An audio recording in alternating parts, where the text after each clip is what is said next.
Xbox on Snap.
At your service.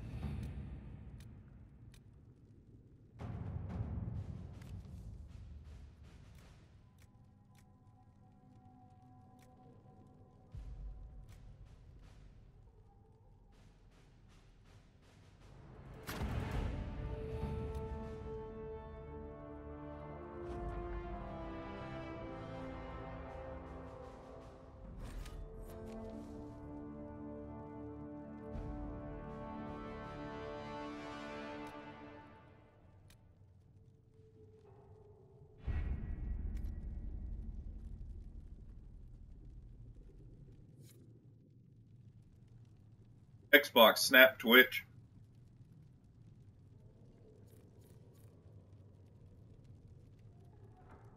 Xbox, Switch.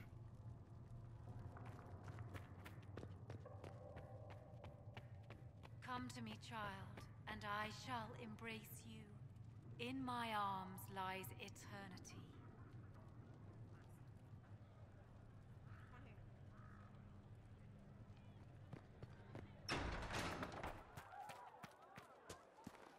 I saw the leader of the Bull's chargers, that Iron Bull.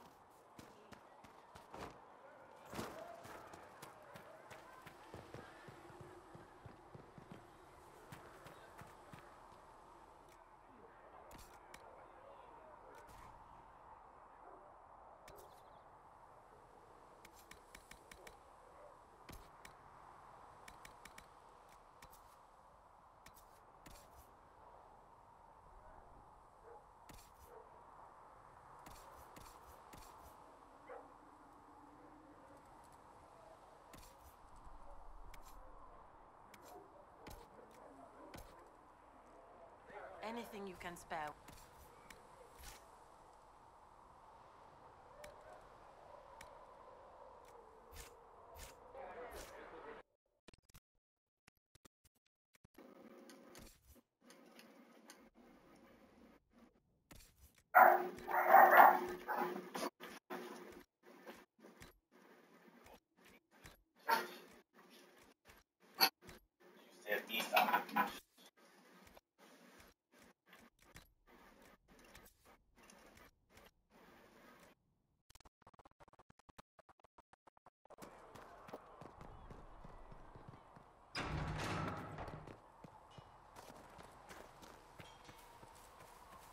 good day to you.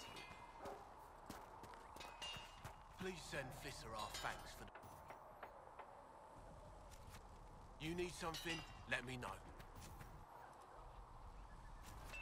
Another time, then.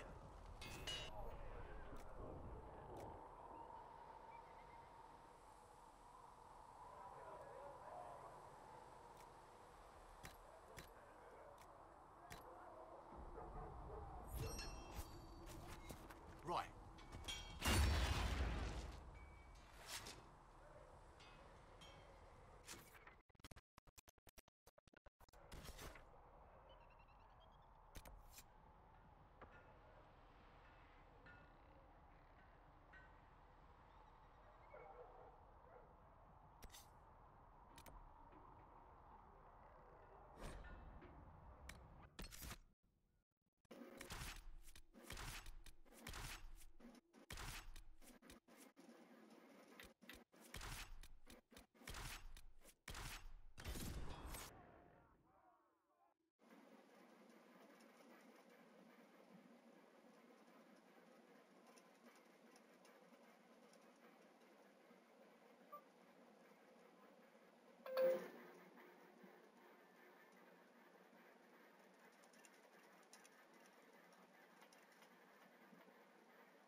We should look around.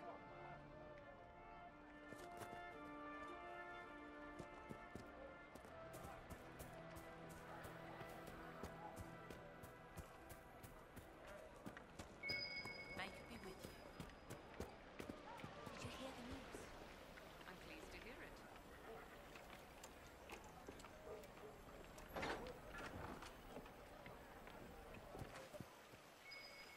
Can you hear me?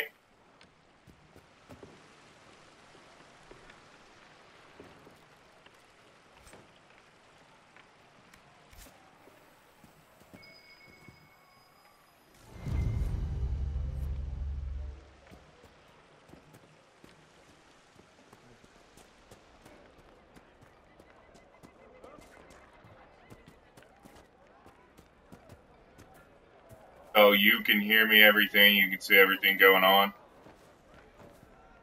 It's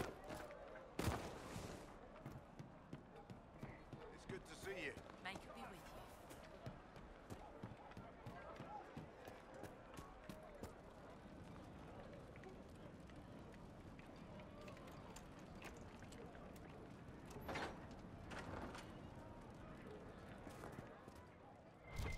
you. I have to use them. Anyway, I don't know if it's lagging behind and shit a little bit, but you're going to see the chest I'm talking about. And this is exactly what you do.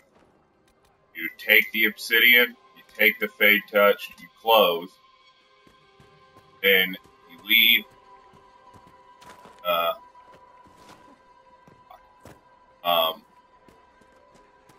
And you leave and you go all the way to the tavern and enter it, then go back and just repeat the process. And that's how you're going to get Good day. just as much fade touched obsidian and obsidian as you want. Like, personally speaking, I would just leave the chest and never loot the gold. The gold is not worth it, especially since, I want to say, since it's T2, it'll sell for like, oh god, it'll sell for like 12 sovereigns, I think, per one, maybe less, but it really doesn't matter. But 10 of them at minimum would be 70 gold anyway. So, yeah. Really no point. The way guard on hit works is you cannot stack two of the same types of guard on hit, they won't stack together. So if you put Fade Touch Silverite for 5 guard on hit on your armor and on your weapon, you're only going to get 5 guard on hit. But if you use Fade Touch Silverite on your armor, Fade Touched Obsidian on your weapon, and Fade Touched Onyx on your shield,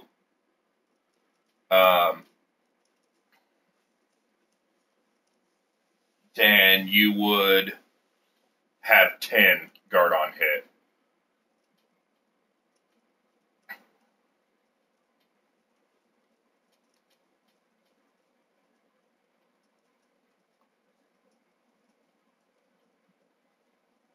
What the hell are you talking about? Do it with Leliana's agents.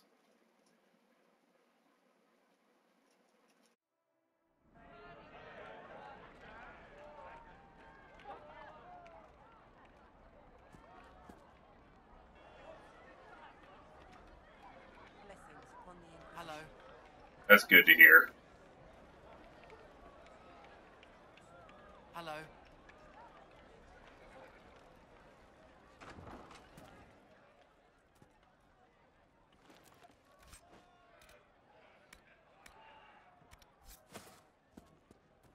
All right, sir.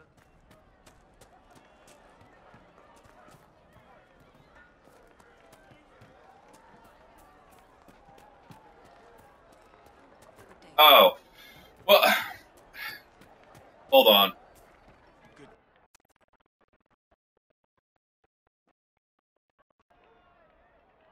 I'll go to where one of the quests is.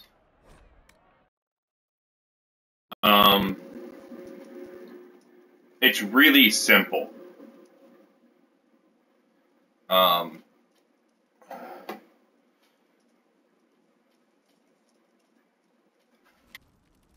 You have to have Varric in your party ultimately, but as far as I know, if you want to play it safe, I picked up the quest with Varric in my party just to be on the safe side.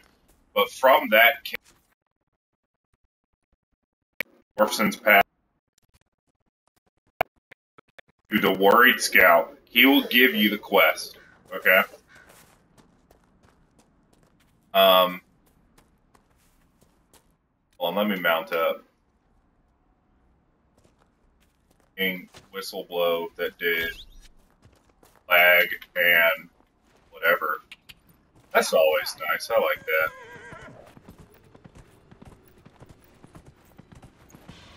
Apparently, you have the power as the Inquisitor to control the air that you breathe out.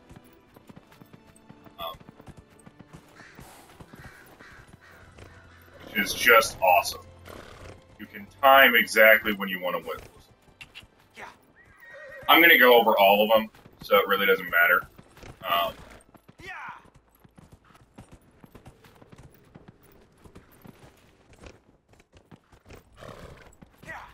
There's going to be Templars attacking a rogue archer. Okay. This is where the mistake people make is they just talk to the person and want to know why they're not getting the agent. You have to come over here and click in your search. It'll pop up something, and then I want to say here too, pop up a search. Then talk to her. She'll break down, tell you the truth. And then you can talk to her with Varric and unlock her as an agent.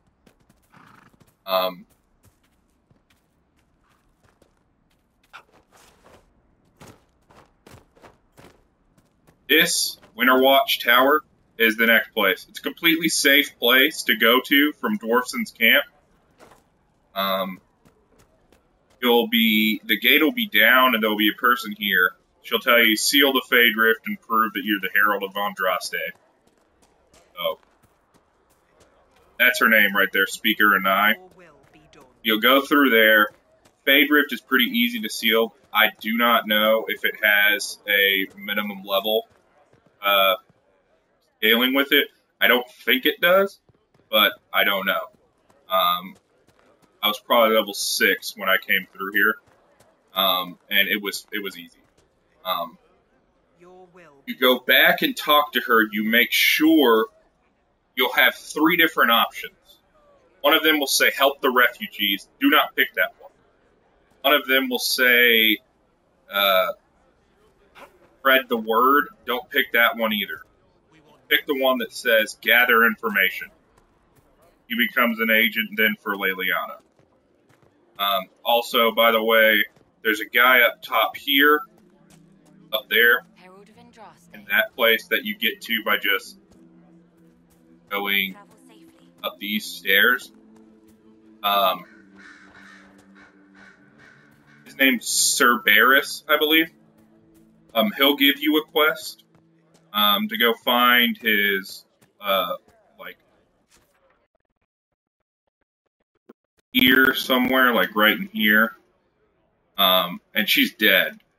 So, yeah, I mean, that's just true. She's dead. So,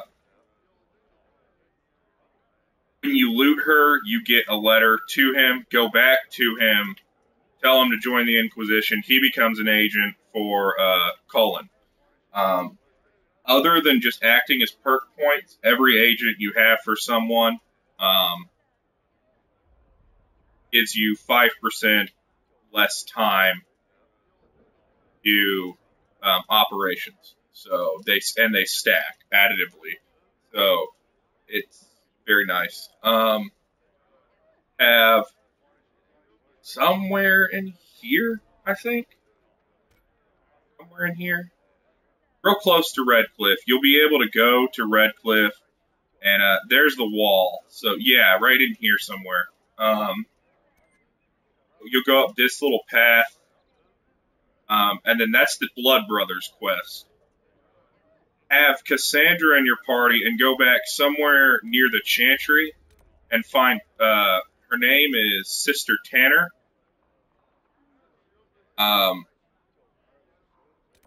And you have Cassandra in your party, you'll get the dialogue option, and she'll become an agent for Leliana as well. That's 3. You need 4 to unlock the thing. Now, I thought that the Blades of Viserion became agents for Leliana. They don't. They become one for Cullen, which is still fine, because this early in the game, it's really easy to get 2 perk points. First perk point, put it into 5% more XP for killing monsters. Next 2 perk points, I went with Arcane Knowledge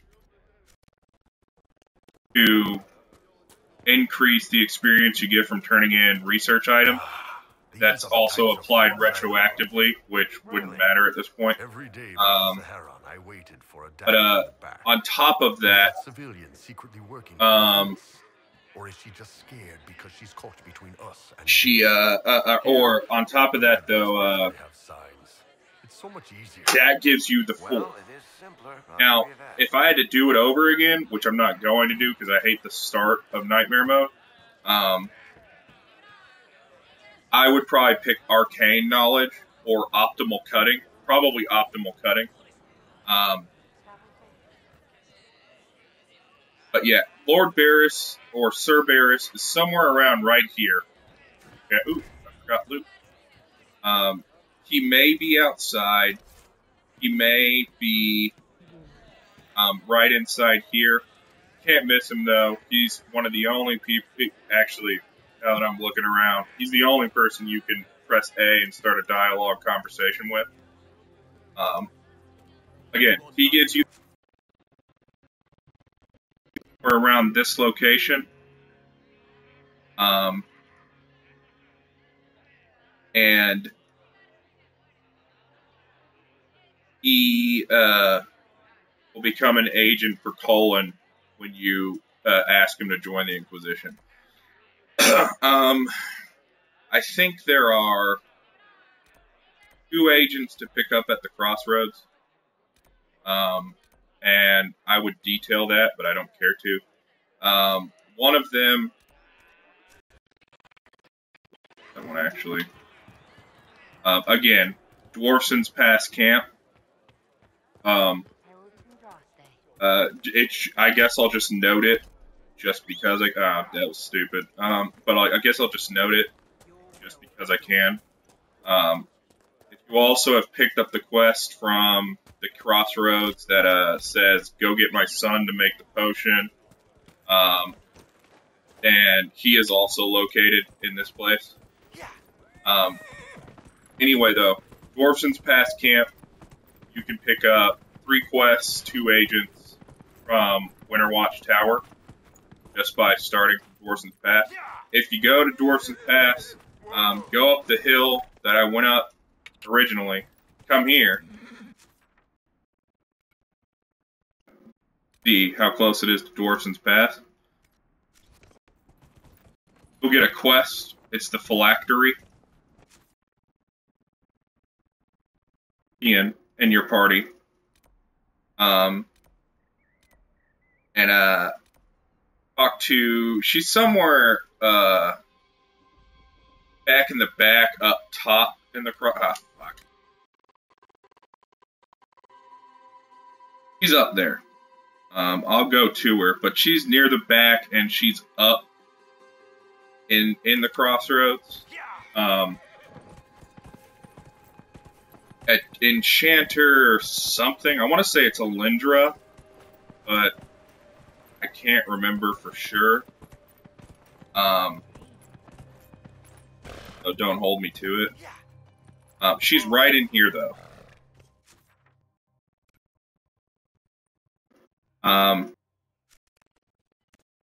Vivian in your party, or Vivine, whatever the hell her name is. I don't care. I call her Vivian.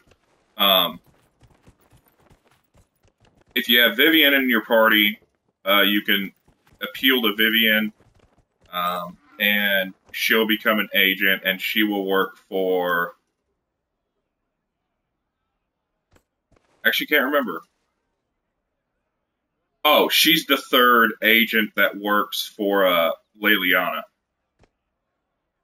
Make sure that's right. Yeah. There's the Enchanter, there's the Speaker. No, then she would be... I don't know, I'll check when I go back. But, Smuggler Tanner, located and just as well.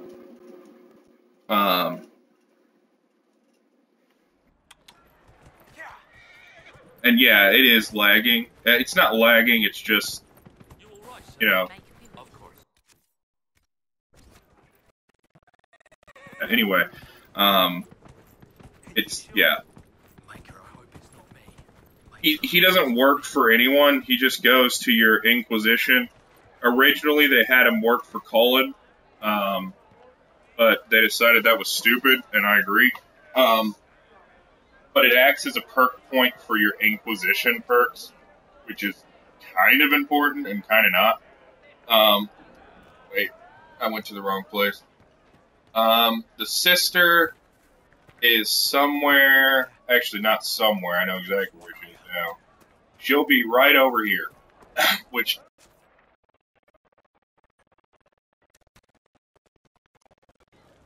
You talk to her with Cassandra in your party. That's how you're going to get her. You have to do the Blood Brothers quest. Make sure you loot everything in that area. Okay, that's important too, because the main body you're supposed to loot is not going to have the letter on it that makes her into a culprit. Loot every dead body you have killed over there before you leave that area. You'll complete the Blood Brothers quest and get a letter. Go talk to her. So go talk to her. Make sure Cassandra's in your party. Appeal to Cassandra. Good.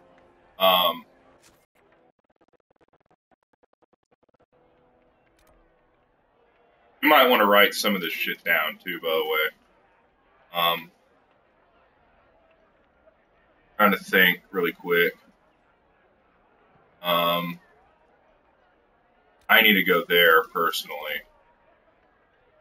Oh yeah, at the crossroads. This is the path right here. You're going to have Recruit Whittle sitting somewhere around here. You had to do his quest, which provides clothing for the refugees. The Ram Hunter's quest. Then you might have to, I don't know if it's a requirement, but do all of the Farmer's quest. And that includes the watchtowers. And when you go back to right around this area, it's kind of hard to miss. It's the only place in the crossroads where you're going to see training soldiers. Speak to Corporal Vale and choose for them to send their best soldiers to the Inquisition. He becomes an agent for Cullen. I think you can. Right now, Twitch is acting kind of weird for me.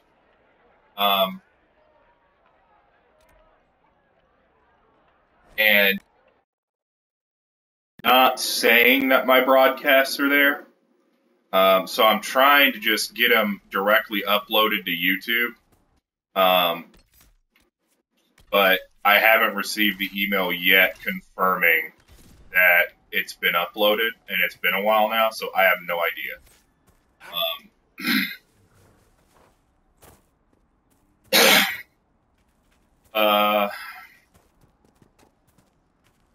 Specifically, what are you having trouble with getting the apostate caches?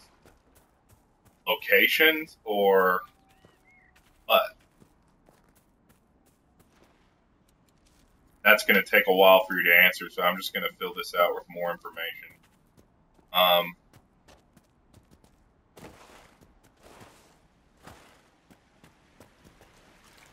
There's one person, there's one agent you can get. Oh God! Okay, there we go. Far south.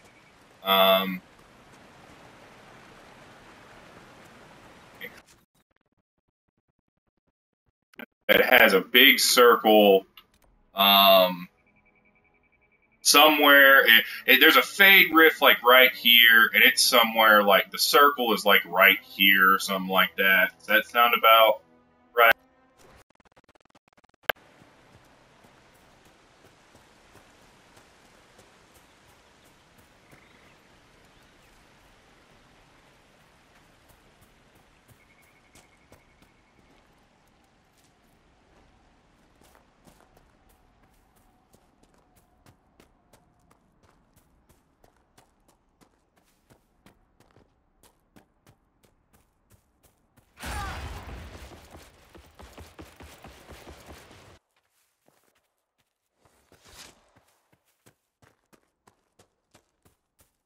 Yeah, okay. Yeah, that was the one I had trouble with when I first started looking for it too. It's bullcrap, is what it is. So yeah, I feel your pain there. I'm trying to complete this quest. There it is, right there.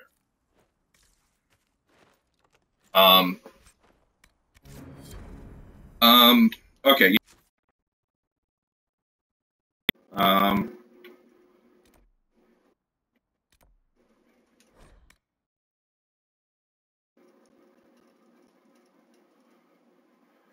And here's the reason why it's bullshit. Okay.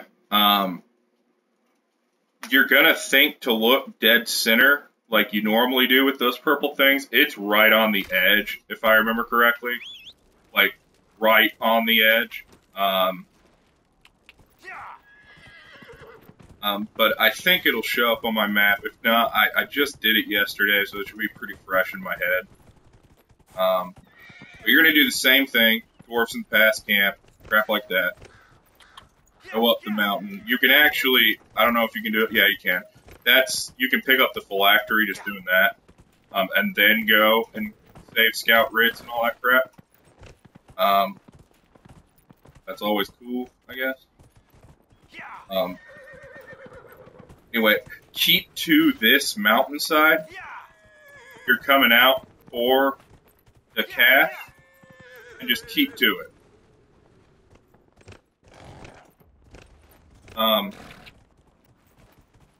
It's like right here. Yeah, there it is, right there. I marked it.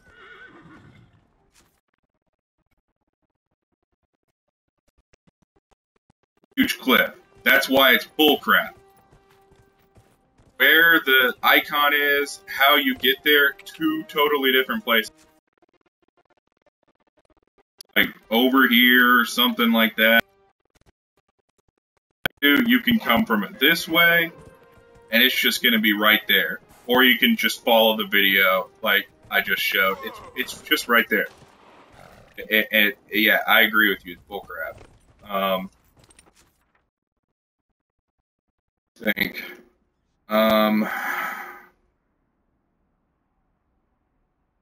This one is, by the way, just in case if this does get uploaded to YouTube and crap like that, I don't care if I spoil things for you. I'm going to completely label this video Gathering Agents. So there's going to be spoilers, so I don't care. But just because I didn't start the video like that, I'll make sure and put spoilers in the title. I'm helping out my friend here, so yeah. Anyway, this one is really, really easy to miss. But it is an agent, and it works for Josephine, I believe. Excuse me. The first time you go to Val Royeaux, there will be a person right here. I do not know if the person stays there. I just don't. But she's definitely there the first time you go. If you talk to her, you will be able to recruit her to the Inquisition. She's right there. Inside of the fountain, this is essentially the place you're gonna go to watch the Chantry bitch get punched in the face. After that scene, I believe, is the first time you can talk to her, and then you just go right over here, talk to her, recruit her. That's it. So,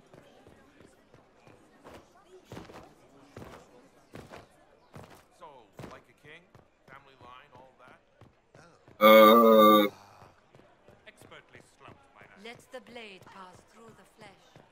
Let my blood touch the ground. That's just weird. Let my blood touch the ground. Yeah, that sounds reasonable. That's actually what I'm trying to avoid. So, whatever though. Each his own.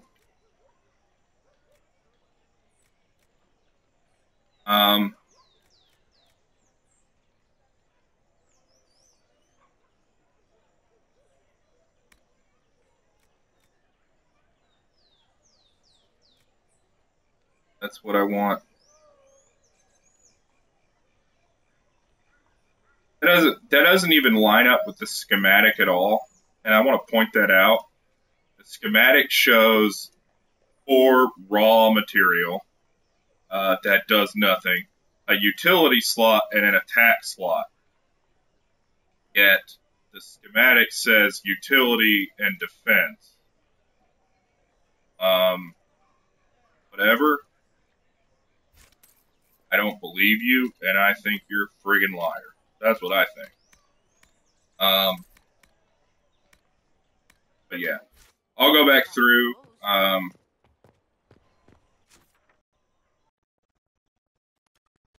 All of my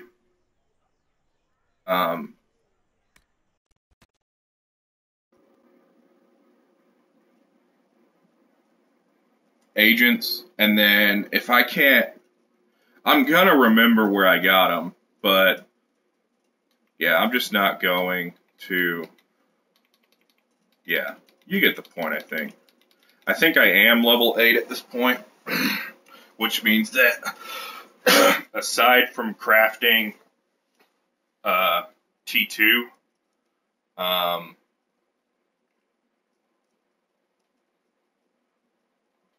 Yeah, that's all I got. A craft T2, and then I can presume through crap. It's worth mentioning, though, that masterwork slots don't unlock until you get to Skyhold. So unless you get a weapon like this, which I have never gotten on any of my playthroughs, don't remember who I killed when I got it, but unless you are fortunate enough to find an on-hit guard chance sword beginning, that's it's not hard to build up guard anyway, and I'll demonstrate that. And yeah, Tony, I'm online.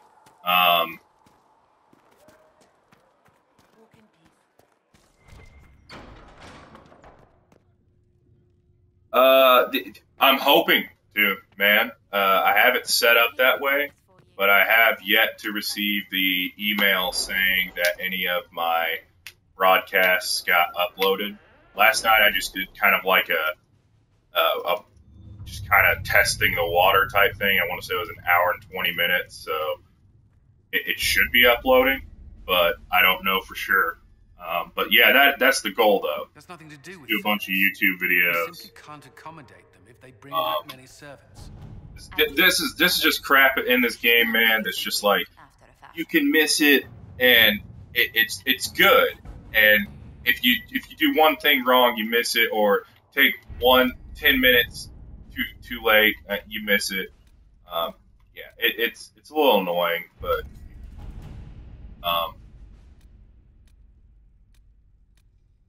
oh yeah, that's what I was gonna do actually.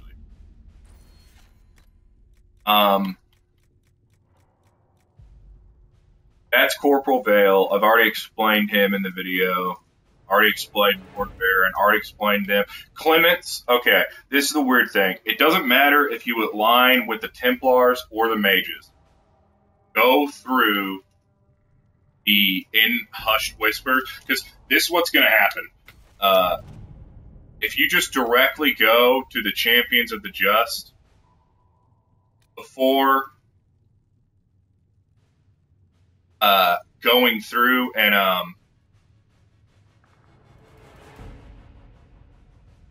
the in hushed whispers quest. Oh, you haven't gotten the game yet? Well, then I'll forewarn you that if there's any spoilers, I apologize. I'm not trying to hit on story spoilers. But some like people that you'll encounter, definitely spoilers.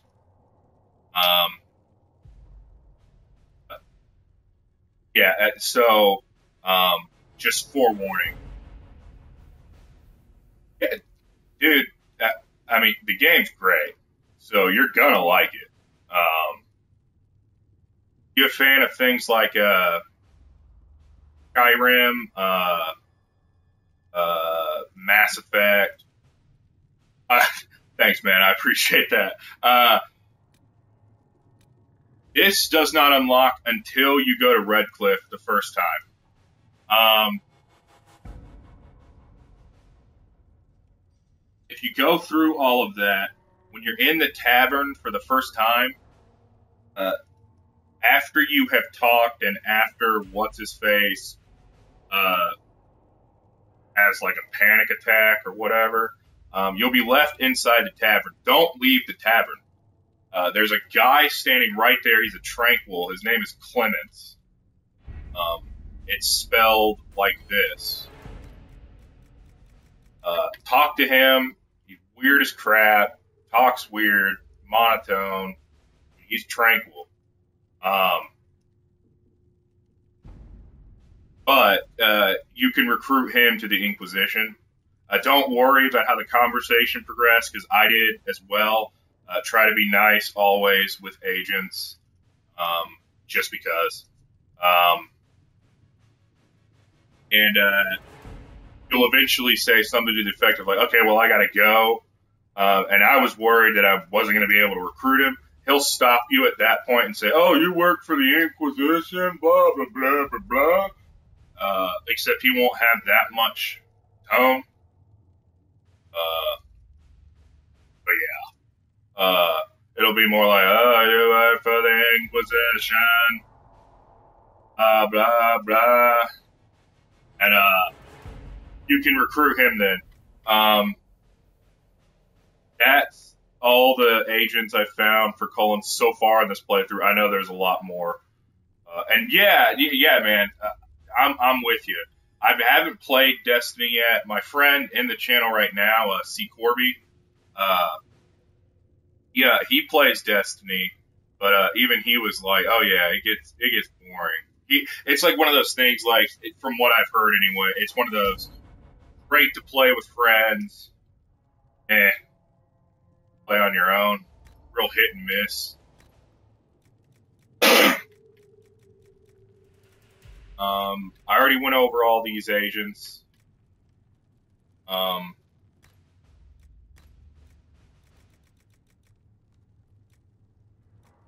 I went over both of those agents. And there's Horsemaster Dennett.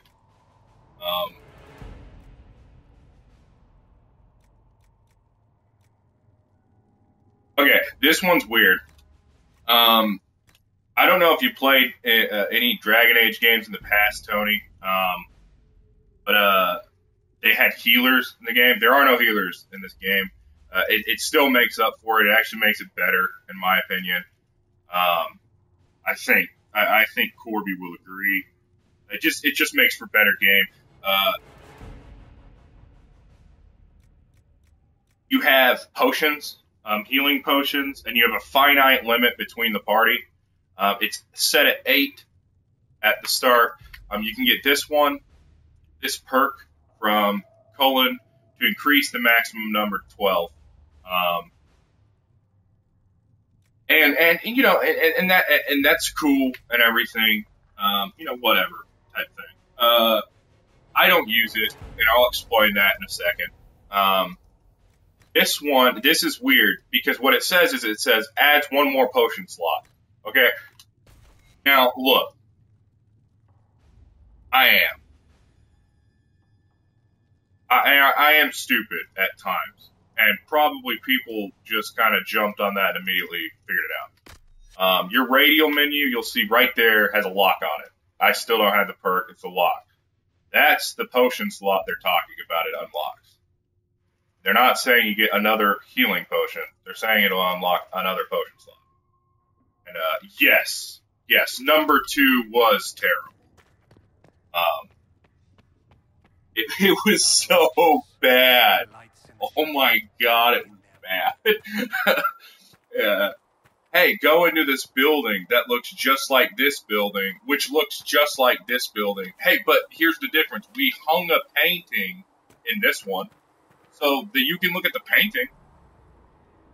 There's no detail to that painting. Well, it's still a painting. You know, you gotta give us credit. No, I don't. Fucking painting. And it's not even good at that. Regardless.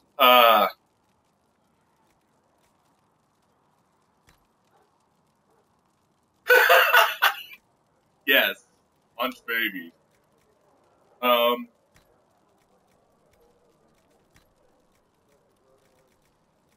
Can't remember where I got that, but yeah.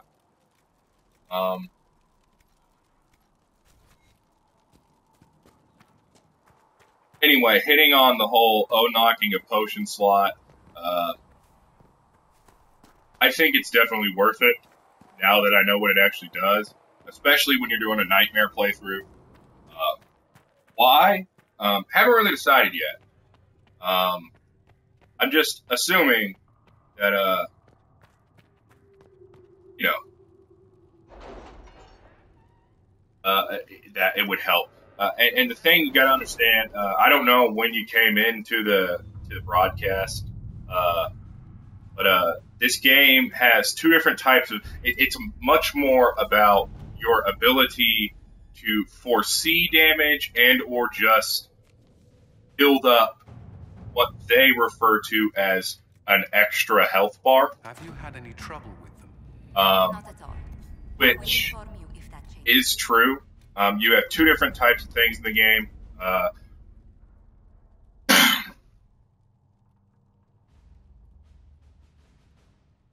Okay, that's good to know.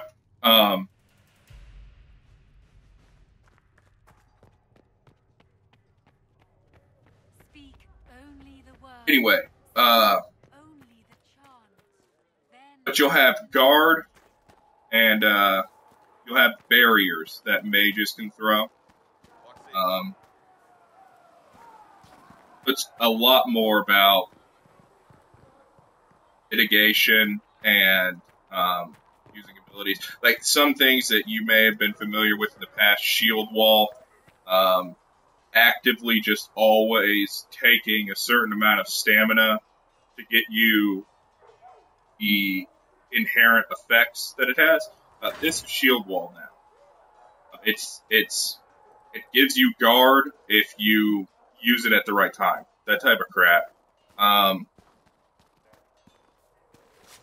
Taunts in the game generate guard.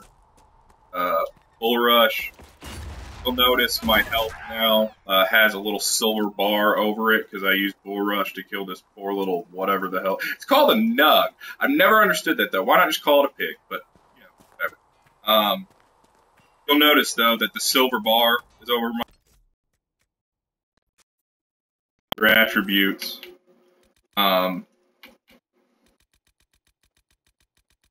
I have 24 extra health. Now, don't ask me about how the actual whole thing works. I want to say that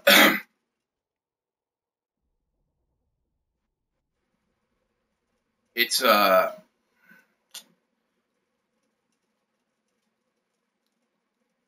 you can get as much guard as you have health. I want to say that's true, and that's not true. Then I don't know. Silver bars you can get over your health portrait, which would debunk my entire theory right there.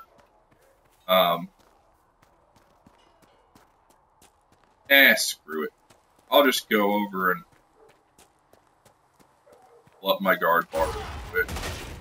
Now I'm just curious more than anything. Back here.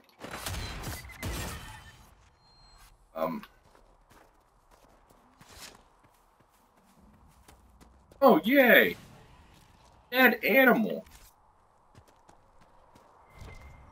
This one's a lot more, it feels a lot like, what is that game, man? I mean, honestly, I don't know if you've ever played it before, but it does feel a lot like WoW, the gathering system. There's herbs everywhere. There's nodes everywhere. You know, typical, hey, go find that crap. You can click in, if you're using the 360 and not the PC, I'm sure PC's mapped out better anyway in terms of controls. Excuse me. But if you hit in the search button, you'll notice, and they just did this for Xbox One anyway, you'll notice that little blippy thing. That tells you where everything is. Within a certain radius of your person, there's a perk to make it the search radius bigger. I have to be honest with you. I don't see the point in the perk. Just walk. That's all you gotta do. Do a little walking. You're gonna have to walk there anyway when you figure out that the node's there. So walk. But some people are just so damn impatient, and thank God you play WoW, because, dear Lord, I love that game. Although I'm not currently playing it, and Corby is and it would be the expansion that's the best, too. I'm kind of even mad at myself over it. I would pick the expansion that's the best. I'd be like, I don't really want to play WoW. I want to get back into console games. I'm a true blue console gamer. Even though I understand that PC is definitely better graphics wise, there is no argument there for me. In fact, I would be the first one to hit a console gamer in the face trying to argue that there is no difference. There's a huge difference. The only problem that I have with it is that that difference comes at the expense of money. And that's fine. And again, it's cool. I have one of our friends. His computer rig is just unbelievable. But keep in mind, he spent like over $5,000 on this rig.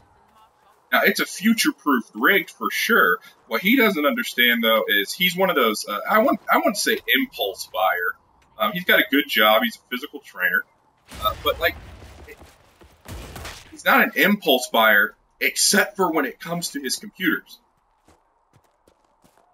Or and I say computers because he has multiple computers.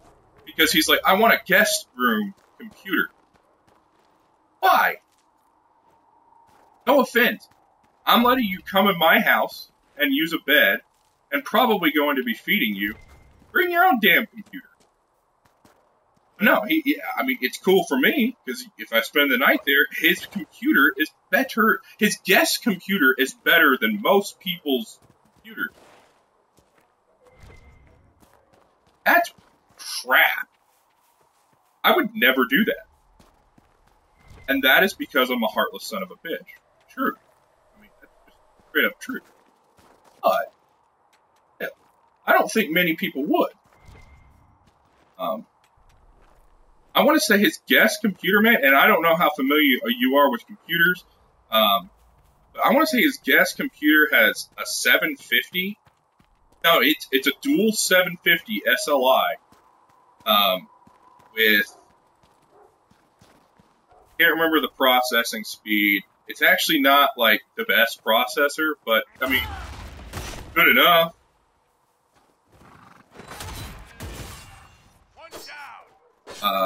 And yeah, you get the point that one of those cards, at least when he bought it, because again, impulse buyer,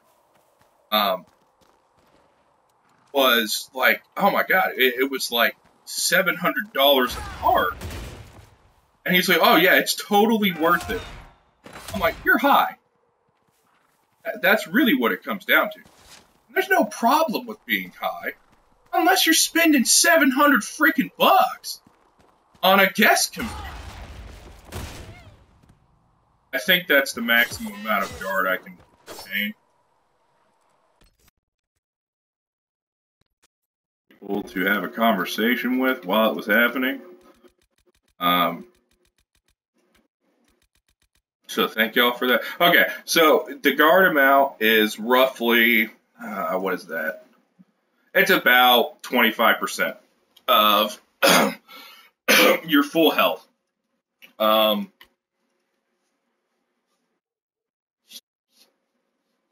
you can upgrade that.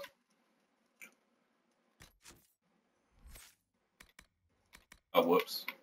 In the Vanguard tree, for example, right there, maximum guard bonus of 25%. So actually, the default guard bonus would be somewhere, I don't know. What take 25% off of 189 and you'll know.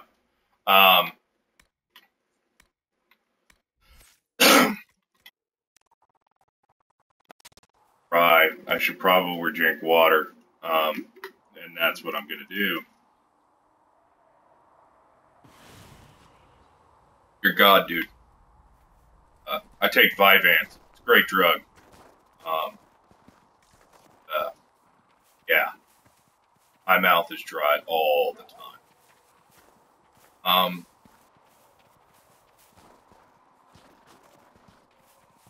What was, and in the champion tree, which is a specialization of warrior, There's another guard bonus. You can find belts and accessories in the game that give you a bonus to guard. You know, it's good stuff. Guard is really good, really overpowered, and I'll explain that in a second.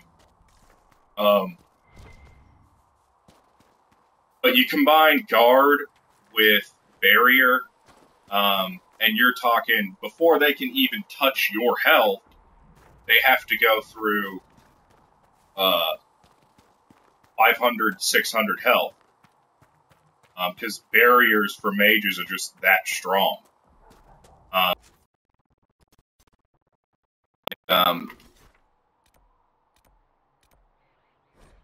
If you micro, which I hate microing in this game, but it is true. If you micro your mages, you can just constantly keep putting barriers up on people.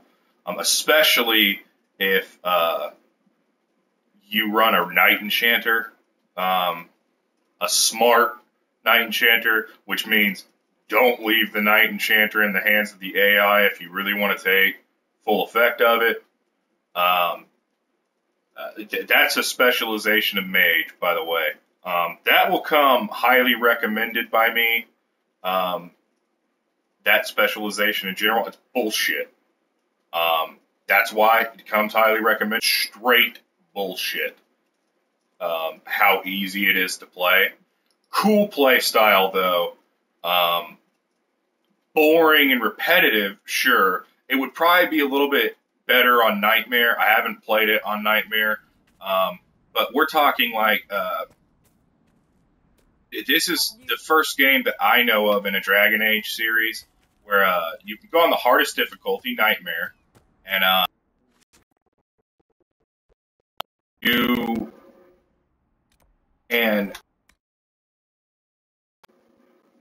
you can literally, someone just did it, actually. They soloed Nightmare from the beginning of the game. There's only one part that you don't have control of your party, which is the start of the game. You can't just swap people out. Past that point, you can choose who goes with you. He just ran a rogue archer, and I want to say he used, I think it was assassination as a specialization, and he soloed all of Nightmare from the beginning to the end. And there's an entire video up on it. You can go check that out. Feel free.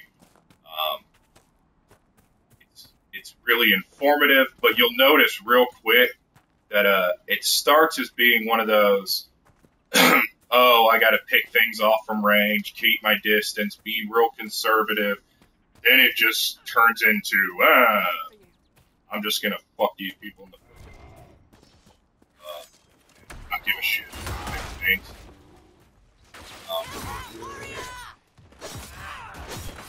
So, you know, that's always good. God, you mother... I'll take the time to explain why guard is real overpowered in this game right now, actually. Yeah, Iron Bolt, you're really smart with a two-hander. I trust you implicitly. Anyway,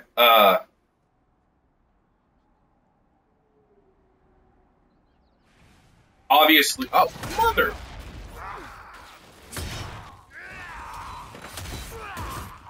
Sorry, I got a little sidetracked there. Okay. So you got guard. And like we've already talked about, Val, you can upgrade it, but it's going to be about 25 to, I would probably say 33% of your health without using any accessories that up it.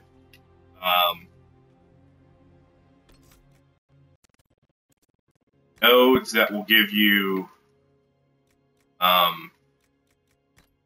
obvious crafting materials. But look at that. That's Fade Touched Obsidian. Every Fade Touched item, very rare to mine on your own, but not impossible, and I'll explain why in a second. And it just takes patience, really. You'll get masterwork unlocked when you get Skyhold. That's a spoiler. That's a big one, actually. It still will not take away from your experience of seeing Skyhold for the first time. That's an amazing cutscene. But you have it gives you on hit guard. It gives you 3 per hit. Anything you do will give you 3 guard. If you hit multiple enemies, you get 3 guard. Now then, why is that so important?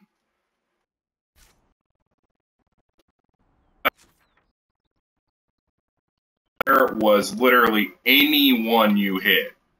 So if you're using a 2-hander, for example, it's always, unless you use a maul, just don't use mauls. That's the best advice I can give you in this game. They always do AoE damage, which means that you can always just hit multiple people.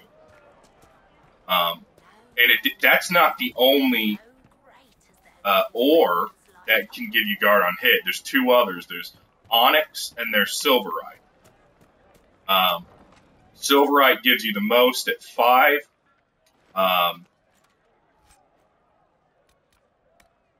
And Obsidian gives you the second most at 3, and Onyx gives you the third least at, and I meant second least, third least at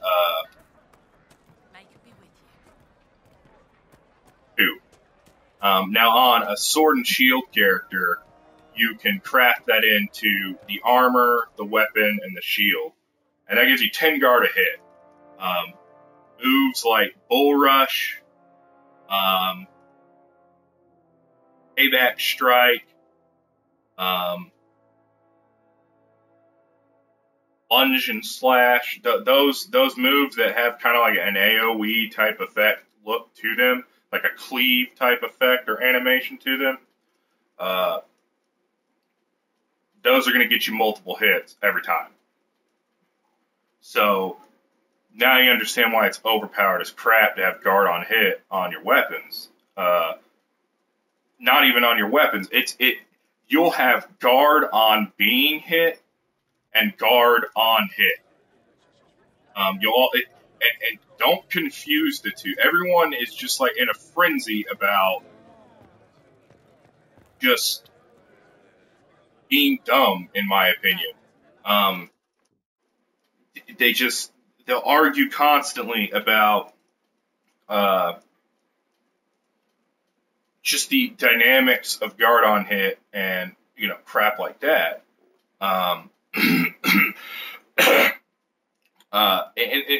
It's real simple. It's real simple. If the effect says for any Fade Touched item, if it says on hit, that means anything you hit with any ability or any melee attack. If it says on being hit, that's any time you are hit. It seems so simple, but people want to make it complicated by doing things like, oh, well, if you put on hit into a shield, that means if your shield is hit, then it will do the guard. Or if your armor is hit, then you'll do... No, it's straight up. And I've confirmed this myself multiple times. It's every time you hit, and that's not going to change just because people want to think that it changes. They're like, oh, well, I don't see a difference. Well, that's because you're an idiot and you don't just open your attributes down. Yes, sir. You'll notice in the video right now that I'm walking to a chest that is behind a locked door that you have to have deft hands find tools to work for. Good day. And then walking back into the tavern, walking back out, And I'm only taking the Obsidian and the Fade Touched Obsidian. Why is that important? The way that certain chests work in this game, and you can abuse the crap out of it. If you leave an item in the chest, then leave the area, then go back to the area, the chests will respawn all of their items. This comes into effect a lot, especially with this particular type of setup.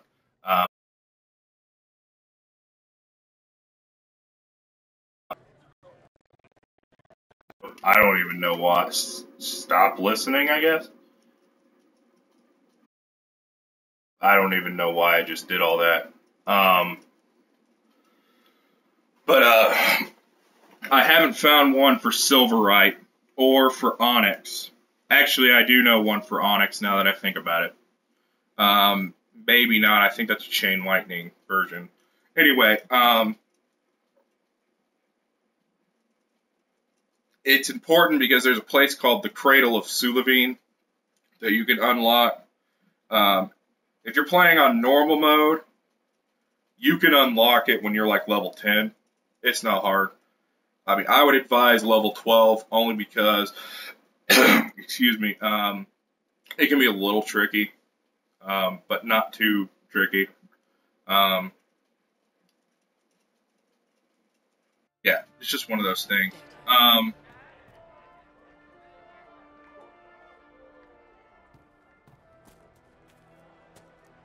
Yeah, I don't know what else to say other than that. Also wanted to try this way too. Travel safe. Right. That's why.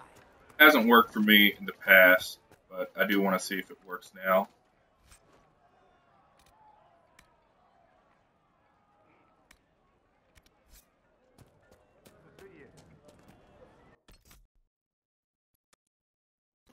It might.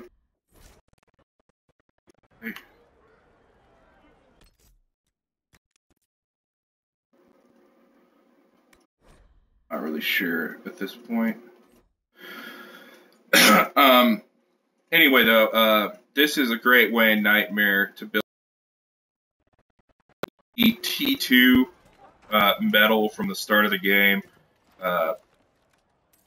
Yeah, so that you do have to leave the area. So that's important to note. There was the proof right there. Some people say to the contrary, don't believe them. Chests will only respawn themselves if you leave one item and then leave the area entirely. That means if you are in world of the Hinterlands and you find a chest that, some chests don't do it this way, but if you find a chest that adheres to these principles, leave the Hinterlands entirely and then go back, it will respawn. You cannot just fast travel between two camps. It takes a full reload of the area, which is why the tavern works, because it's considered, I guess, just a separate instance from the game. So that's an important thing to note.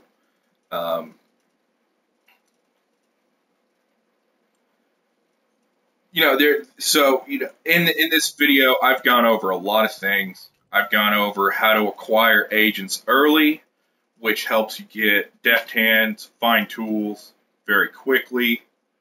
I've gone over the first opportunity to get some T2 metal. In my experience, I don't want anyone coming on saying, oh, you're stupid, blah, blah. This is an easy way to not have to worry about mobs, not have to worry about anything, and also, more importantly, keep getting that Fade Touched Obsidian.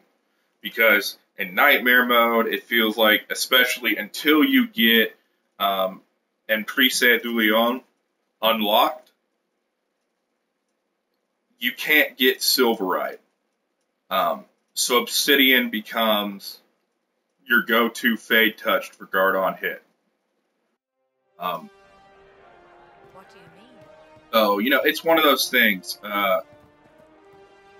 It would be, I guess what I'm trying to say is it's a process. You're going to be crafting a lot, upgrading as much as you can until you get to Inquisition du Lion, and you can unlock T3 metal. And I want to say Fade Touch Silverite is T4? Be wrong on that. Well, let me know. I want to say the only T4 metals is Dragon Bone. I know Silverite's T3 common. I want to say, or at T3 common, I think. So I want to say the Fade Touch would be T3 rare. Yeah, it's whatever. I've gone over a lot. This just gives you, it's really easy. I'm almost positive the Fade Rift that blocks Redcliffe for you, when you first start out anyway, is a scalable to your level Fade Rift. I'm not 100% positive on that, and I believe I didn't even do the Fade Rift till I was level 7, maybe level 6. It was level 6, actually.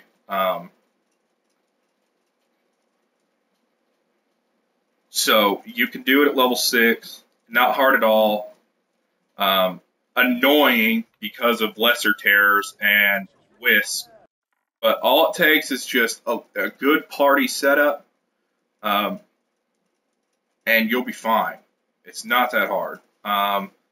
I suggest, at least what I've found the most success with, is just running three warriors, sword and shield, and a mage for the start game, which means unlocking Blackwall as quickly as possible. Iron Bull's optional. But that's something to keep in mind. It's worked for me.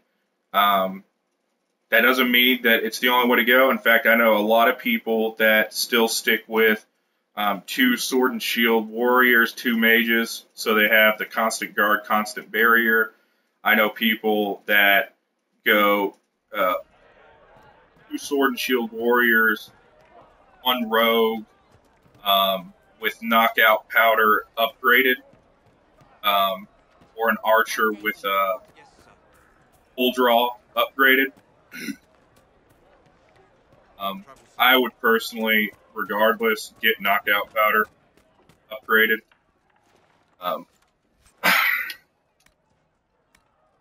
And they kind of like CC some things. They use some CC with everything. I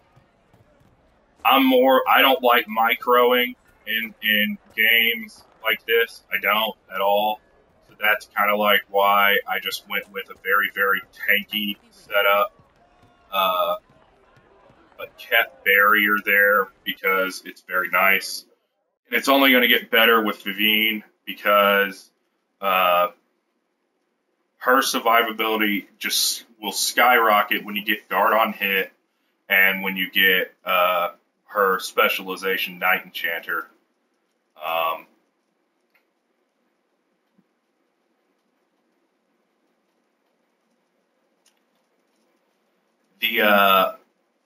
Excuse me.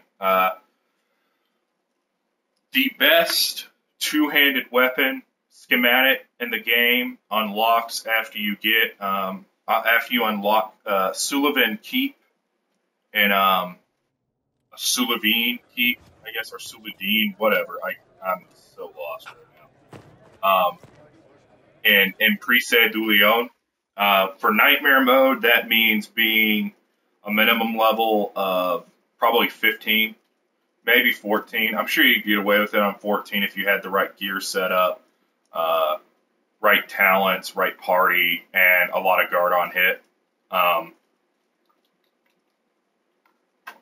The reason why it's the best T2 or T3 two-hander, it's an axe, unfortunately. There is a masterwork sword that you can get as well, two-handed sword, and I'm sure there's one for a maul as well. But the best one is the axe, and that is because it comes with more offensive slots. Specifically, I believe there's more leather offense. I know for a fact the serrated greatsword, which is the schematic you can just find guaranteed in the hissing waste tombs in the canyon, has defense only, I want to say, on it, minus what you put into the grift and the pummel, and obviously the room.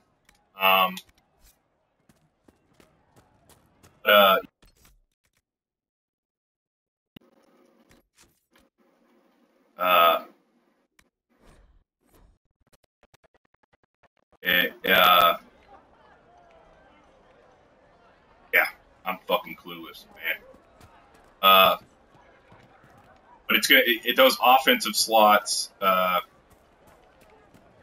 Actually, can you give me the schematic? Actually, what is specifically? What are the slots for it?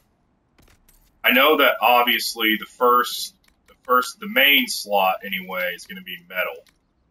But what about the other slots? Is it utility? And if it is utility, or if it's attack, what does it take? Leather? Is it metal? Blah blah blah.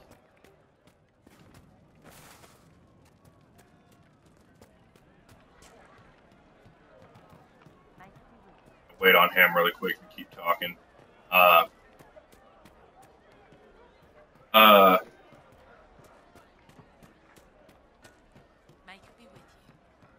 A lot of people will feel like this is cheating the game, and I can understand and sympathize with that. Which means that obviously it's not cheating the game in order, or just to get the item once, and that's always better. Just to at least get it. There's another place I know that guarantees spawns guard on hit Obsidian. However, you do have to kill the dragon for it, the Ferelden Frostback in the Hinterlands. How many exactly is the leather for offensive, the leather for utility, and the metal offensive?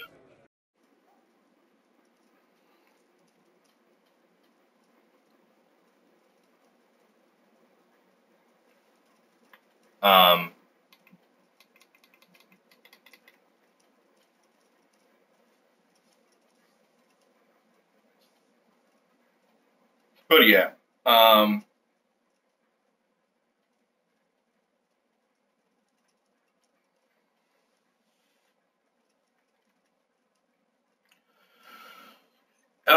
I've gone over a lot in this video, a lot of agent covering, a lot of exploits, if you will. Cradle of Suladin, or Sulavine, I can't remember if it's a V or a D. I want to say that it's a V, but I can't remember. Regardless, saying all of this that I'm doing right now applies there, and what makes that important is that, actually I want to say it's a D, I don't care, Suladin. What makes that important is that if you go through all of the chests in that area, and there are a crap ton of chests throughout that area with minimal enemies that you can avoid completely or just not care about, I guess, in general. Avoid them. The spiders are easy to take down on any difficulty. If you're a little under-leveled, don't worry about it. The minimum scaling of that place is 16. Why is that important? That means that, and I don't want to make it sound like I'm berating anyone here, but that means that minimum amount of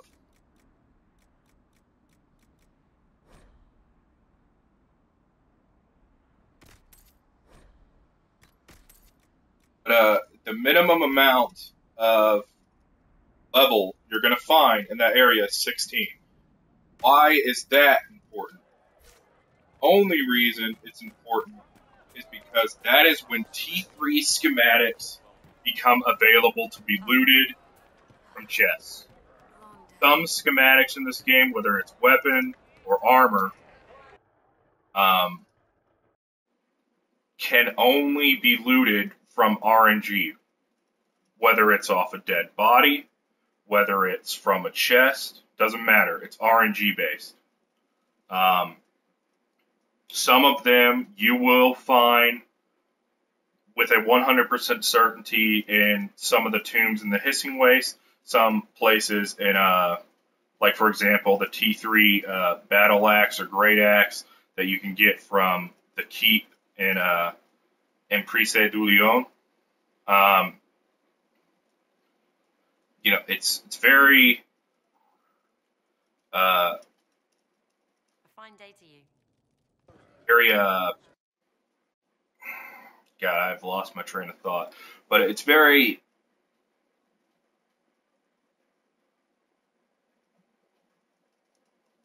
some of them are guaranteed, some of them are not. That's all I'm trying to say. Dang, I lost my train of thought hard there. So it's important to note that since some of them are RNG based, that does mean that you can go through an entire playthrough and not find some of the best schematics in the game. This, for some people, is viewed as very positively, and I can understand both sides. And obviously, you've seen which side I've chosen, but it's they say, well, that makes every playthrough unique because you may get a schematic that you didn't get in the last playthrough, and that is true. I can understand the theory behind that. I really can. I don't agree with it because I'm a very classic RPG player in the sense that I feel like I'm kind of stuck in that whole. There's the ultimate weapon. There's that weapon that you can get that is the best weapon in the game. No one will argue with it, and you can always get it. Now, when you're talking about a game kind of like this, kind of like Skyrim, I can understand how it's harder to do that. I'm very big on crafting because I like being able to control whether I want to put guard on hit or something like Walking Fortress on the weapons or armor. And so for that purpose, it's one of those things that, yeah, I mean, it's I gotta have that ultimate weapon, if you will. And in this game, there's no real ultimate weapon. It all comes down to play style, your party composition, difficulty. Obviously, definitely comes into play because if your difficulty is set to casual, you really have no need, unless you're just taking on mobs that are 4 levels above you, to not just have every warrior you use a two-hander, and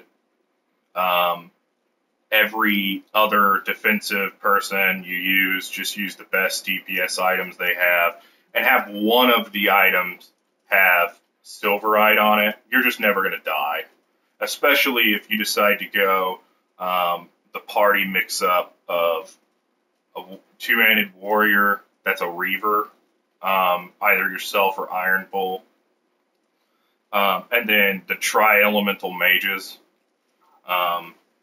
especially if you make yourself the Knight Enchanter and then have Vivian also in the party.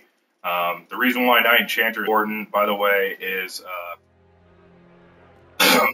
you get Spirit Blade, which is a spell. It costs mana, but you're never going to really run out of mana just using Spirit Blade. You can if you're using other abilities as well.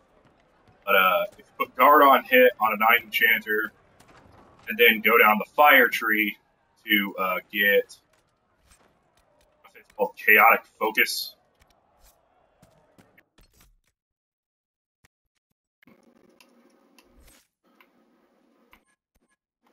The Inferno tree, excuse me. Clean Burn. Although Chaotic Focus is good too. Clean Burn, that right there just tells you. Every time you use Spirit Blade, effectively, obviously, so as long as it hits, your cooldowns get reduced by 1 second. That's overpowered. The barrier bonus, why that works so well with a Knight Enchanter. Damage you deal, 35% of the damage you deal goes to applying a barrier on yourself. Right. That's why. Good day. So you're just adding more damage at the cost of 50% of your barrier, or up to 50%.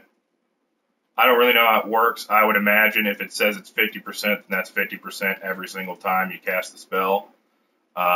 Or they have it set to where when you get below a certain threshold, it only takes off so much, etc. But the thing is, though, is barrier is on a 24 or 20, maybe even less than that cooldown.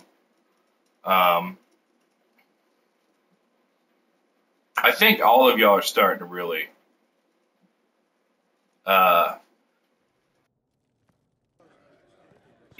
it's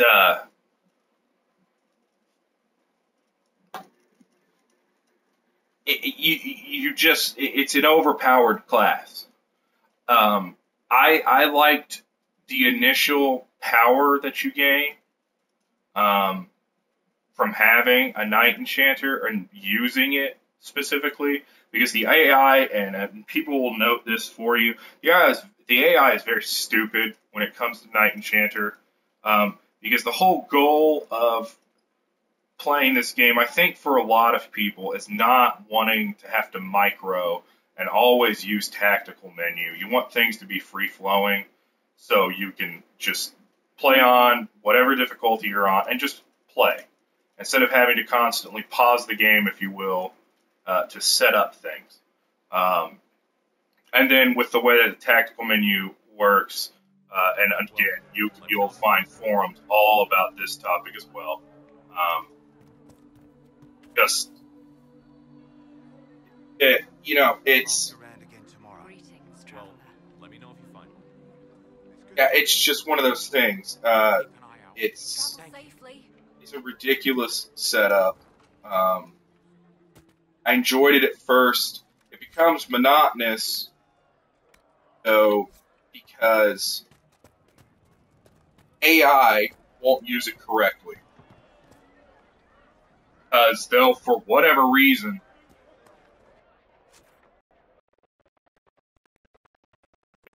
that is effective, too, by the way. A very tanky mage. They will still just sit back and just start randomly frickin' casting a bunch of different spells. And it's not even spells that bothers me. If they're casting spells, I'd be okay. Like, if you drop back, they cast a spell, they go back in, I'd still think it was inefficient. But at least they're going back in to use Spirit Blade. This, though, is they will just start using their staff. Well, that's just dumb. So with a Knight Enchanter that you don't play yourself, I still advise having Vivian in any party you have. But especially with Clean Burn, because she does, if you set your priorities the right way, she will use Spirit Blade enough. And that barrier just, you'll always have it. And a Knight Enchanter combined with a champion, or more specifically in my personal preference, is Templar, Sword and Shield, with a two-handed Reaver. Yeah. I mean, I don't know what else to say. They all play off of one another. Templar is obviously not going to have the survivability that a champion does, but it still has a lot of survivability, and it specifically is a support class in the sense that you get more damage to demons, you get Blessed Blades, which is just a flat-out damage increase when the person uses it, and you also get their Focus, which increases guard generation for everyone, and that's an overpowered Focus, because even if you don't have guard on hit, every time you're hitting, you are producing guard with that Focus. And you also get increased mana, stamina regeneration, good things like that. And you also get the 10% damage resistance for everyone. Flat 10% damage reduction. Just by using the Templar. So that's my personal preference for my tank. Right now, I am using a Sword and Shield. When I get to the point where I can start crafting my own items, I plan on switching over to two-hander. And my specialization will be a Reaver.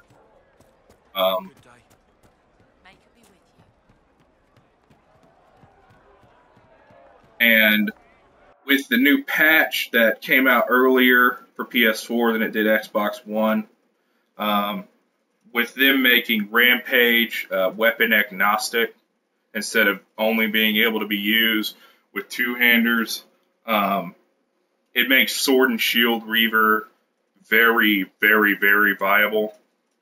You will not put out as much damage as a two-handed Reaver, but you will take a lot less damage. And it's also really important because there are certain attacks in the game you cannot parry that you can use the shield for.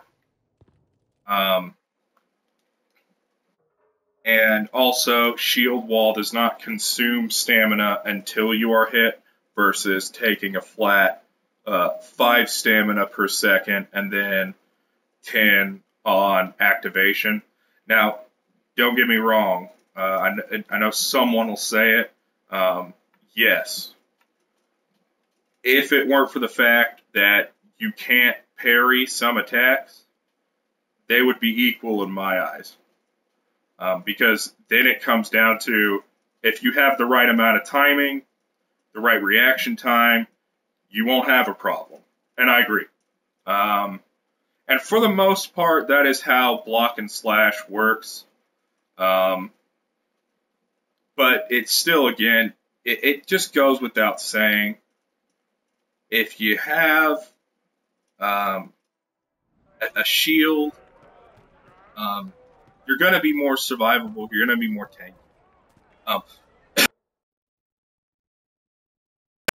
Yes, but I believe it is true. Passives in the Sword and Shield tree, which includes, again, I have not confirmed this crap. Warrior's Resolve, turn the bolt and turn the blade specifically. Apparently, according to many, these passives, because they are passives, will always work. So if you're getting hit from the front by a ranged attack, apparently, even if you're using a two-hander, you're still going to get that 50% damage reduction. You're still going to get 10% stamina restored for every 10% health loss, which is huge for a sword and shield reaver. But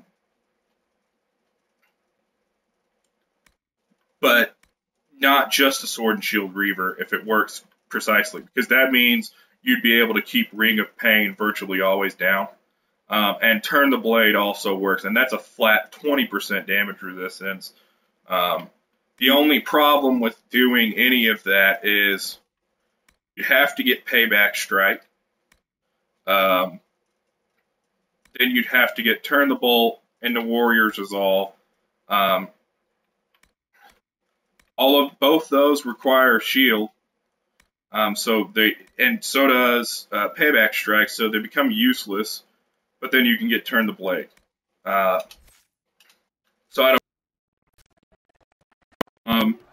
You can attack so fast as a Reaver that with Guard on hit, especially Guard on hit, Unbowed or Unbowed. I want to say it's Unbowed, whatever.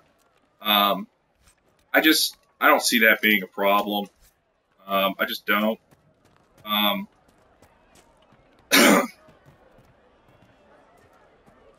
Corby, can you give me the amount of leather in the offensive slot, leather in the utility slot, and metal in the offensive slot, please, for that schematic? Then you've got all of that going. You just attack so fast. You're building guard. If you're using Bull Rush, especially, that is just a joke to build guard with. Even on Nightmare difficulty, it's just a joke. Not only that, it's a huge gap closer.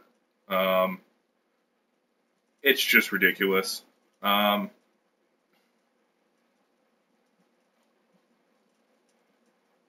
To me, Sword and Shield seems to be one of those things like it would be much easier to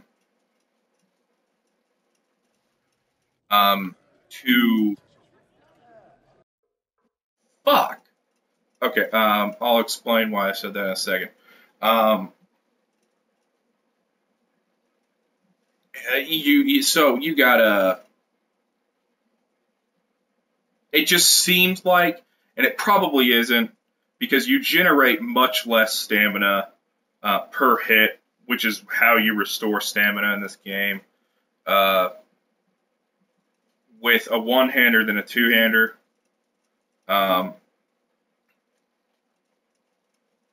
So, I don't really know. Really, the only benefit I could say Sword and Shield would have over a two-handed Reaver is you get that third option of either adding more guard on hit or adding in an offensive attack. Fade Touch Silverite comes into mind. Thank you. Walking Bomb comes into mind. That's a big one. You can add those effects to the shield, whatever, honestly, and you're getting a lot more offense out of Sword and Shield than you'd expect. And that's really only on Nightmare difficulty. With hard difficulty, with normal, casual, getting guard on hit, and just getting guard on hit in the Silverite slot, having the right party composition, and being able to micro if you need it, you're just going to be outputting too much damage to, especially if you put things in the offensive slot, or in the offense of category in terms of Fade Touch. I'm just sitting here thinking, if everyone, even on hard difficulty, if everyone's armor had guard on hit, if you were running a party of a tank warrior, an archer or dual wield rogue. I'd say archer though, honestly. The AI for dual wield rogue is not the best, but it's not exactly unviable by any means.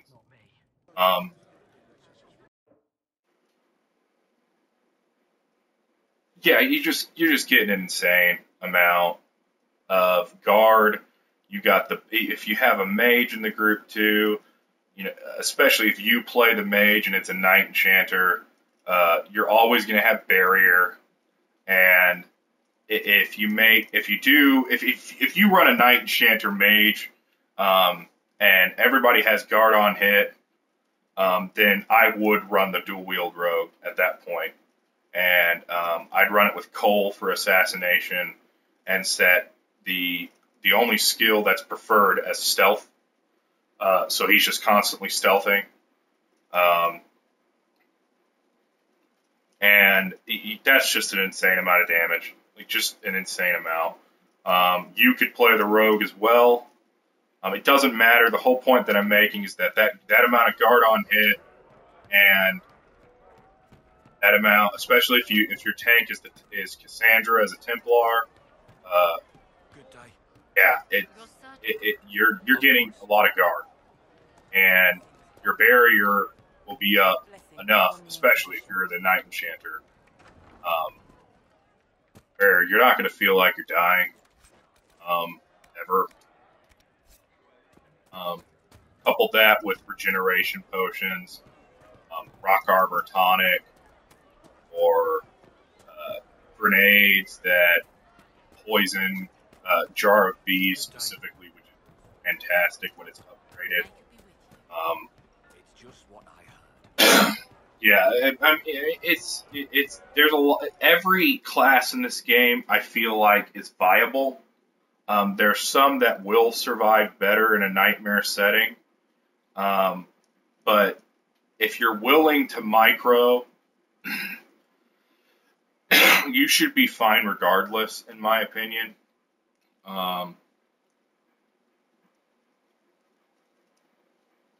It's you're gonna have to micro at points regardless of whether you want to or not. And they really need to fix how the tactical menu works. And anytime I mention micro, that's virtually what I mean, is using the tactical menu. Sometimes you can just micro. The tanking AI is very good at generating guard and keeping up guard. Kind of stupid with how they use their taunts, but, you know, they generate guard. They're very hard to kill. Cassandra obviously is easier to kill. Blackwall is the best tank by far. But if you have the right party setup, like I said, the buffs from the Templar end up overriding his survivability just simply because you don't need it. You don't need his survivability because everybody will have survivability.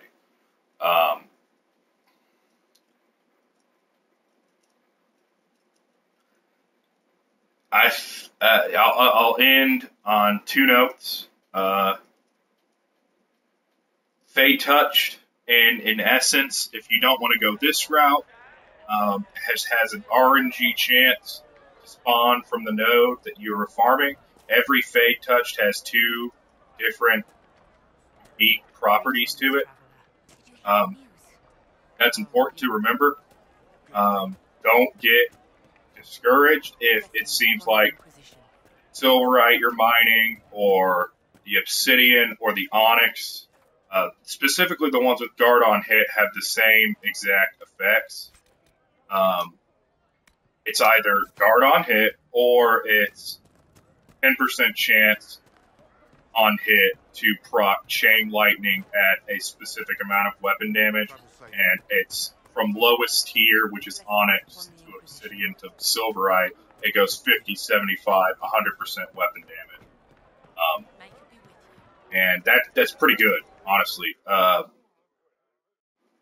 And you would be surprised with how often things that say that they proc on hit actually proc. It's pretty ridiculous.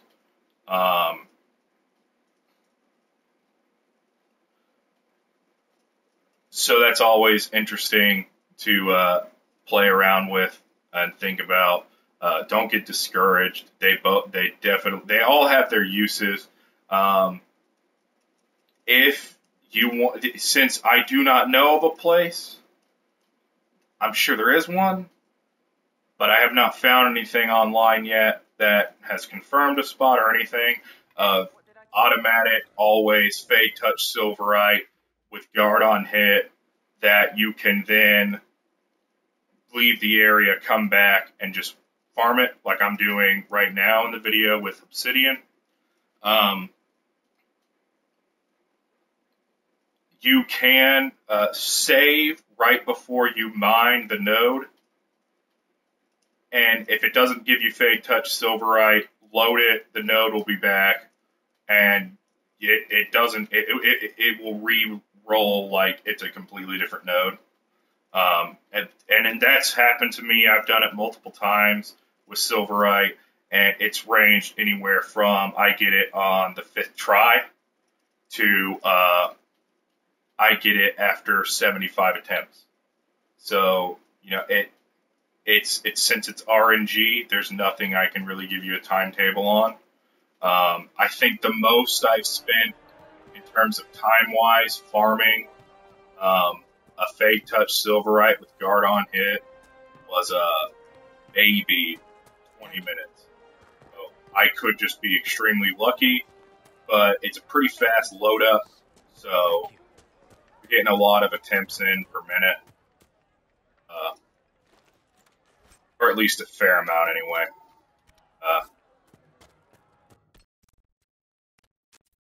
Another way you can go, obviously people have put up immediately on Google for farming routes. I guess non-cheat way, if you will. There are farming routes that people have that are on YouTube that detail how to get a lot of Dawnstone, a lot of Bloodstone, which is worthless in my opinion because Dawnstone is it is the better tier version of Bloodstone. So I only mine Bloodstone so I can sell it for gold. But Dawnstone and Silverite specifically, they have a lot of farming methods for that. Some people have talked about, I haven't done it myself, but some people have talked about there's a certain high dragon that you get and that you can fight in Prise du Lion that's sleeping at first, I believe. And it's very hard to wake it up, apparently. So if you just kind of disengage, party, make sure they're disengaged, don't attack the dragon. Apparently a lot of silverite veins around there to mine too. Like a ton, apparently, according to people. I want to say they said like 12. I could be completely wrong on that number, but that's just what I remember hearing for some reason.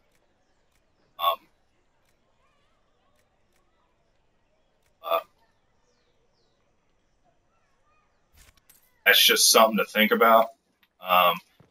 Those would be non-cheating ways, if you will, of your guard on hit, which I promise you will enjoy the game much better if everyone in your party has guard on hit, at least in one slot, and if it's going to be one slot, it might as well be silverite so you can get 5. And that is literally just because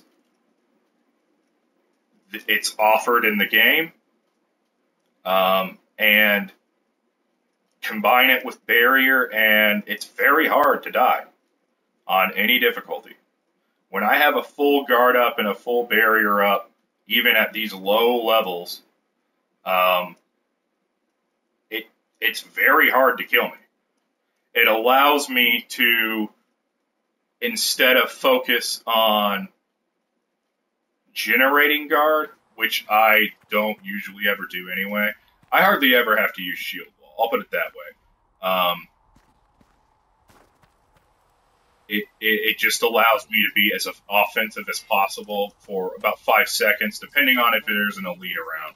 If there's an elite, then, and I'm right in front of it, then, you know, there was lag really bad on the sounds there. I don't know if anybody else deals with that, but it happens to me all the time.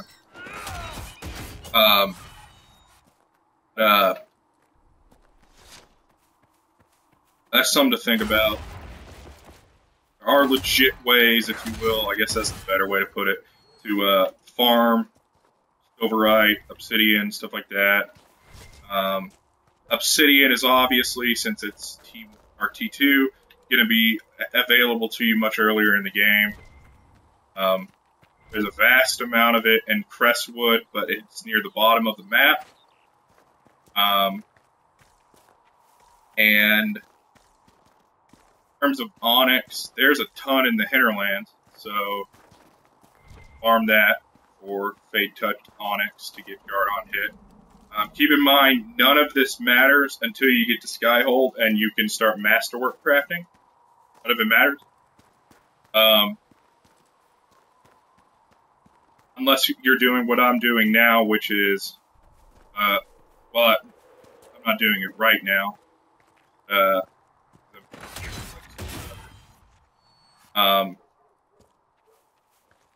Anyway,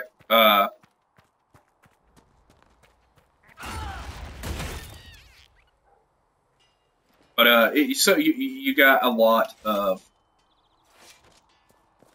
different possibilities you can use. If you are determined to make something work in this game, there's a good chance it's going to work. I do like that about the game.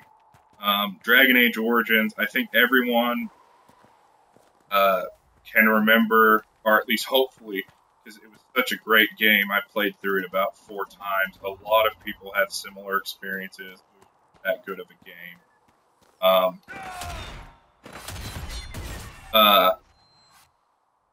But using a dual sword warrior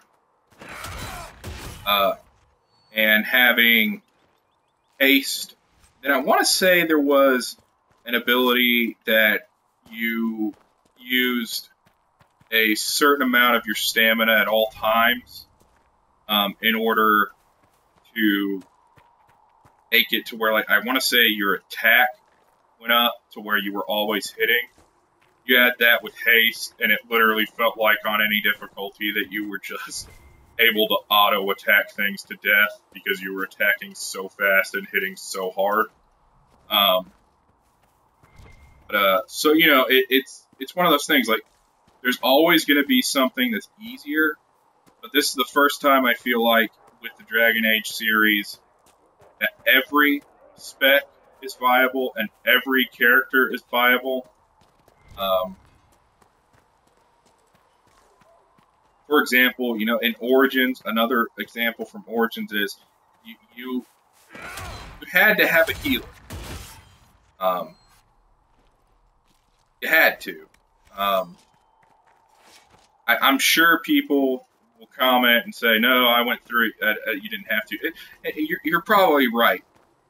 But I don't think we'll argue at all on the fact that it definitely would make it made the game much, much easier if you just ran with a healer. Which pissed me off a lot with the game because it made Morrigan, who was still by far my favorite character from this series, just not viable because Shapeshifter was just kind of weird. The design was weird, in my opinion, and I think that's what made it just not as cool as it could have been. But yeah, you know, just speaking Dragon Age. this is the first real video I've detailed a lot of things. Feel free to comment. Apologize for doing my train of thought so hard. You know, God, it was a rough night compared to sleep last night. So that's why I'm having some trouble.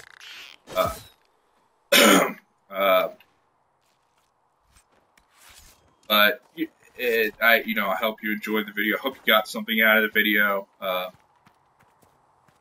Let me know. Please feel free. I mean, I understand there's going to be some trolls. I'm cool with trolls. If you want to troll me, that's all good with me. But also, if you did find something useful, let me know. If you want something specific done, or if you want something done better in the future, let me know. I'm sure I'm gonna get a lot of trolling with the blank space of time, losing train of thought, and I deserve that. But if you did like the video, got something out of it, I'm glad. That's basically what I'm going to be doing with Twitch, with various games that I play.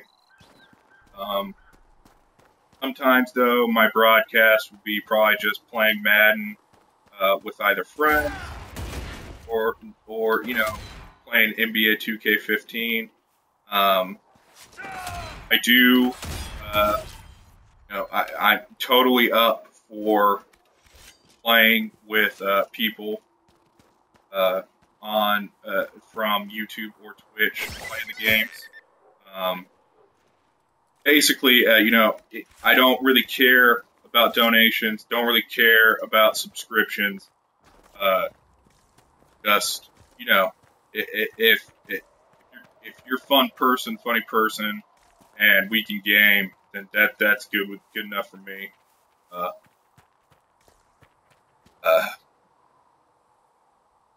Oh, I just got it. I said fuck earlier in the video. Yeah, it's been that long, and I lost my train of thought that much. The battle axe has 12 leather in the offensive slot, 6 in the utility, and 5 in the metal utility. What that means is, I believe it's the best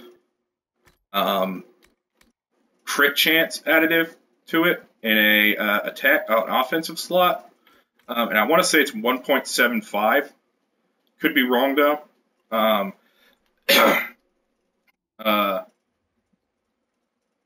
So you can obviously figure out that's with just this T2 bear hide at a 1.5 crit chance. You put 12 bear hide in that offensive slot, you've got 18 added crit chance.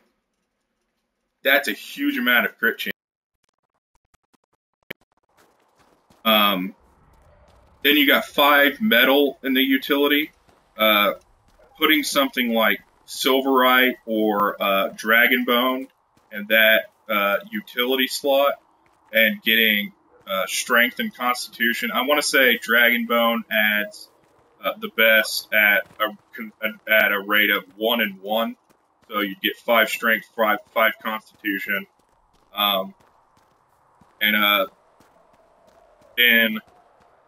but Silverite's not that bad either, and so you get a vast amount of Dragonbone. Probably just easier to use Silverite. That gives you 1 strength, 1.75 constitution, or vice versa.